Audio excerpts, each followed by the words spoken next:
There you are, Jeanette. You know, people have waited a lifetime to share a conversation with you. Thank you. Oh my God, That's great. My sister played in so many tournaments with you, and when she found out that we were going to share a conversation, I mean, she goes, "Do you have any idea?" And I go, "Yes, I do." And I'm so glad that ESPN 30 for 30 is doing something with you so that the world can find out more about your success. Oh, thank you so much. Yeah, it's very, very meaningful. Well, I mean, you are, and you were the future of women's pool. I mean, to grow the way that you did and the way that doors have been opened today, what has that been like for you? It's been an incredible ride, and it was a lot of work, but I also feel just fortunate that people were receptive to putting more attention to billiards where it wasn't before, and me being part of it was very cool. When you went to one of the things that my sister brought up, and I didn't realize how hardcore that the game of pool really was. I mean, going from the bar room to a tournament, and then to the pro-am. She says she wanted me to ask you the question of, did you enjoy the bar room tournaments versus the pro-am? The pro tour. Yeah, the pro tours. Yep. Well, it all kind of graduates. You know, you first start playing in the pool room, and then you find out about a weekly tournament. You know, you put in $10 or $20 to play in a tournament, and that gives you some seasoning, you know, some experience in terms of getting beat and dealing with all the different ups and downs that come with competition, until slowly I was getting better and better and winning some of these tournaments. And then I was winning so many tournaments that one of the tournaments was a New York State Championship. I came in second, and so I had never played in a pro event, but it turned out that the person that won the state championship couldn't go. So then I got a shot to take that place, and that was my first pro event, and it was amazing. I came in 17th through 24th, so I cashed in my first pro event. My second event, I came in third place out of 96 players, and it just kept getting better. I just, went from, it took me 3 years to turn pro and a year and a half to become number one in the world. Wow. To have 30 for 30 put focus on you, what kind of prep did you have to do? Did it give you the opportunity? Is it like writing an autobiography in the way that it's time to share the journey so that you can clear your soul to grow even more? I love how you said that. That's exactly what it was. They made it very, Words and Pictures produced the movie, and Ursula Leong, and they made me feel very comfortable, and they were like, we just want to be able to tell your story. And so I started telling my story, but they also interviewed my mom, my sisters, my children, my friends, other touring pros, Allison Fisher, and going to pro events and talking to my doctors, and they were very, very thorough. They literally came to my house and took bins and bins of photos and videos of, all the different things that have done, David Letterman, Conan O'Brien, whatever it was.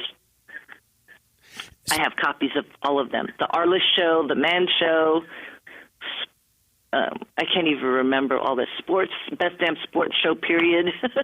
Well, you became a master at branding your image. I mean, with the black dress and the two-fingered gloves and stuff like that. I mean, all we would have to do is look for that black dress, and we knew where we were checking in. Thank you. I think that just comes from being in New York and being Asian. We just like wearing a lot of black in New York. One of the things that it just stuck. One of the things that my sister spoke very highly of is she goes, Jeanette put her children first. Her children were the most important thing. And she goes, I raised my children because I just knew that's how I needed to do it. Yep. That's right. I mean, you were effective beyond that pool table. Yeah. That's right.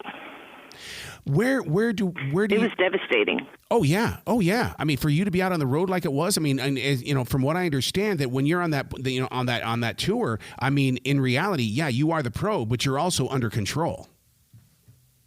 Right. How do you deal with those moments where Jeanette has a life, Jeanette needs to live it, but she also has to show up because that's the calling?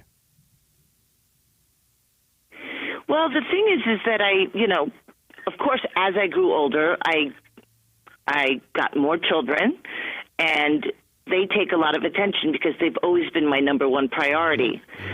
But I always told them it's not that because there's a lot of wives or husbands that get jealous because their wife or husband is dedicated to pool all the time and the spouse gets sick of it. But I told my children, billiards is what I love to do. It's not a relationship like a person. But every time I got to play on tour, it was what I loved to do because I love the game. I'll love the game till I die. Yeah. I mean, it's just, I'm telling you, it's so much fun. And you're going to be horrible at first, but we're all horrible at first. Well, speaking of especially for women, I want them to get out and do things because a lot of times they don't. They won't because they feel like they're not good enough. But guys, even when they're not good, they'll keep playing basketball or they'll keep playing whatever pool, even though they're bad, and that's how they become better.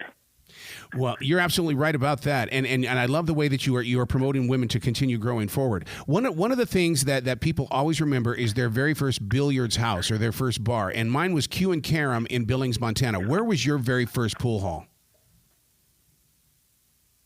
Yeah, my first pool hall was Chelsea Billiards, but my first opportunity at getting known came from Amsterdam Billiards, who actually just had a fundraiser for me. It was very nice. And that's Amsterdam Billiard Club, and that's still downtown in Manhattan. And then I also spent a lot of time at La Q Billiards in Maspeth, Queens. And at Howard Beach Billiard Club, the owner there is the one that named me the Black Widow. Oh. Gabe Vigorito, who was the owner of Howard Beach Billiard Club. Wow. I would love to find him. Well, congratulations on ESPN's 30 for 30. I just cannot wait to watch how people are going to be inspired by this, and we will continue to watch the sport grow. Thank you. Tomorrow, 8 o'clock Eastern on ESPN. Don't forget, and I hope you guys really enjoy. I know you guys will enjoy it. Absolutely. It was awesome. Please come back to this show anytime in the future because the door is always going to be open for you. Okay, Jeanette? Thank you. Thank you. Thank you. You bet. Talk to you soon. You be brilliant, okay? Thank you.